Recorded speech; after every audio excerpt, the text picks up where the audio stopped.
हमारे देश के पहला आतंकवादी कौन है बताना। पहला तेरा तो गेम बजाना पड़ेगा। जवाब दे देता हूँ इस बात का। गजनवी गजनवी था पहला आतंकवादी इस देश का। मैं कह रहा हूँ मुख्तार अतीक के साथ हो या नहीं हो ये भी बता दो। पता चले कसाब अफजल के साथ हो या नहीं हो ये भी बता दो। 100 से ज्यादा यूनिवर्सिटियां हैं लेकिन देश विरोधी नारे AMU में और JNU में ही लगेंगे। क्यों विरोध है उनके? हमारे देश के पहला आतंकवादी कौन है बताना। पहला आतंकवादी कौन है? देखो अंग्रेजों के टाइम पे मैं था नहीं। मैं इस बात का जवाब देता हूँ। मैं जवाब दे देता हूँ इस बात का। गजनवी गजनवी था पहला आतंकवादी इस देश का, जो भारत को लूटने आया था, सोमनाथ मंदिर को लूटने आया था। पहला आतंकवादी वो था और आखिरी की तो अभी गिनती नहीं है। इनसे डेफिनेशन समझ गए आतंकवाद की डेफिनेशन क्या होती है, इनसे ये भी पूछ लेना। देश का और बता दूं, ये वो तो पहला था। मुख्तार अंसारी आतंकवादी, अतीक अहमद आतंकवादी, साजिद आतंकवादी। बोर्ड से सुन लो। अब इनको फर्क बता देता हूँ आतंकवादी में और हत्यारे में। इनको ये नहीं पता कि फर्क क्या होता है। जिसने एक हत्या करी, ये लोग अपनी सहूलियत के हिसाब से उसको आतंकवादी आतंकवादी आतंकवादी चिल्लाते हैं और कसाब इनका फूफा हो जाता है। अपने पर्सनल मत लेना, मतलब एक बात बता रहा हूँ, जो कसाब याकूब की मैयत में चले जाते हैं वो आतंकवादी इनके फूफा हो जाते हैं। लेकिन जिसने सिर्फ एक हत्या करी गांधी का, लेकिन आतंकवादी नहीं, क्योंकि उसने उसके अपने पॉइंट ऑफ व्यू थे। जिस भी रीजन से उसने एक हत्या कर दी और ऐसे न जाने कितने हत्यारोपी जेलों में बंद हैं, वो आतंकवादी नहीं हत्यारे हैं।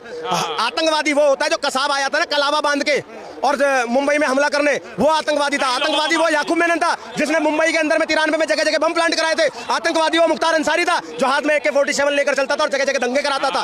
कभी उस पर क्यों नहीं बोलते? ये ताहिर हुसैन बातें करेंगे ये। देखिए अब इन्होंने गिनवा दिया। इन्होंने ध्रुव त्यागी को मारने वालों ने क्या किया था? ताहिर हुसैन कौन था?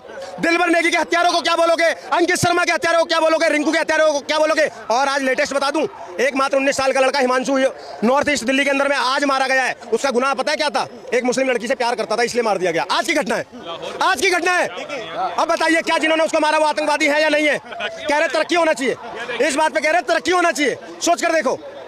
अब आप इससे मानसिकता समझ सकते हो। इनको आतंकवादी अपने फूफा जीजा मौसा लगते हैं और देशभक्तों को ये गालियां बकते फिरते हैं। उसके बाद ये हमसे सवाल करते गोडसे पे। अरे किसने गोडसे को आज तक जस्टिफाई किया? मैं कह रहा हूं उसने गांधी की हत्या करी थी हत्या।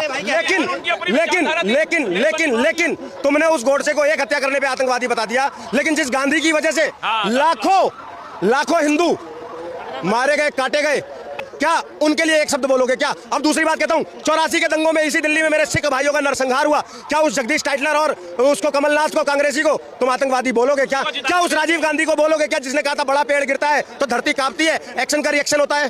बताओ ना, जवाब दीजिए। घुमाना नहीं है, जवाब दे। क्या जवाब चाहिए आपको पहले बताओ। मैंने थोड़ी सवाल करे, सुने नहीं क्या आपने? देर पहले बोला हूँ, हमारा देश में जो बंदूक उठाने वाला, पत्थर उठाने वाला, ठीक है, जो माहौल को खराब करने वाला, मेरे नजर में आतंकवादी है। साले का खोपड़ी तोड़ साले का। इन्होंने कहा जो बंदूक उठाता है, जो देश में अराजकता फैलाता है, वो आतंकवादी है। मैं इनकी इस बात से बड़ा खुश हुआ। मतलब मुख्तार अंसारी और अतीक अहमद आतंकवादी थे ना? सुनिए। हाँ, अरे इधर देखो, मैं बताता हूँ, गोधरा कांड में भी बताऊंगा। 57 लोगों को जिंदा जलाकर मारा गया था, बता देना उसके बारे में। वो इतना पेट्रोल आया कहां से था, इतना डीजल आया कहां से था ट्रेन की बोगी में, आप बता देना। उसके बाद में मुजफ्फरनगर में सचिन और गौरव को जिस निर्ममता से काटकर मारा गया था, उस पर जवाब दे देना। पता अच्छा, गोडसे का तो तुम नाम लोगे, मुख्तार अंसारी का नाम लेने में मुंह में दही जम गई। पूछा ना, दही क्या जम जाते हैं? दही जम गई। आप बोलो ना कि हाँ मुख्तार अंसारी गुंडा था। मुख्तार अंसारी हमारा रिश्तेदार थोड़ी है, तो बोल दो ना, नाम लेके कर रहा हूँ, तो बोल दो ना आतंकवादी था। मेरे देश का जो भी माहौल खराब करेगा, मैंने अपने मुंह के बाद मेरे मुंह से कौन है? मेरा जाकिर नाइक कौन है? पागल भोसड़ी वाला। पाकिस्तान में भी उसको पुलिस तलाश रही है, लेकिन हिंदुस्तान में ये लोग उसको मसीहा बनाकर बैठे हुए हैं। सबसे बड़ा आतंकवादी है जाकिर नाइक। बात तो सही है। भाई बात सुनो, अभी अमेरिका में तो नहीं है ना। पाकिस्तान में उसको पुलिस ढूंढ रही है, नहीं ढूंढ रही? सवाल है पाकिस्तान में उसको, एक सेकंड सर, क्या पाकिस्तान की पुलिस, छोड़ो भारत की, पाकिस्तान की पुलिस जाकिर नाइक को ढूंढ रही है या नहीं ढूंढ रही है? यही तो समस्या है। गलत लोगों को डिफेंड करेंगे, गलत लोगों को डिफेंड करेंगे और गोडसे पर आकर सवाल करेंगे। इसे दोगलापन कहा गया है, हर भाषा में इसे दोगलापन कहा गया है। ये बड़ी अच्छी बात कही आप।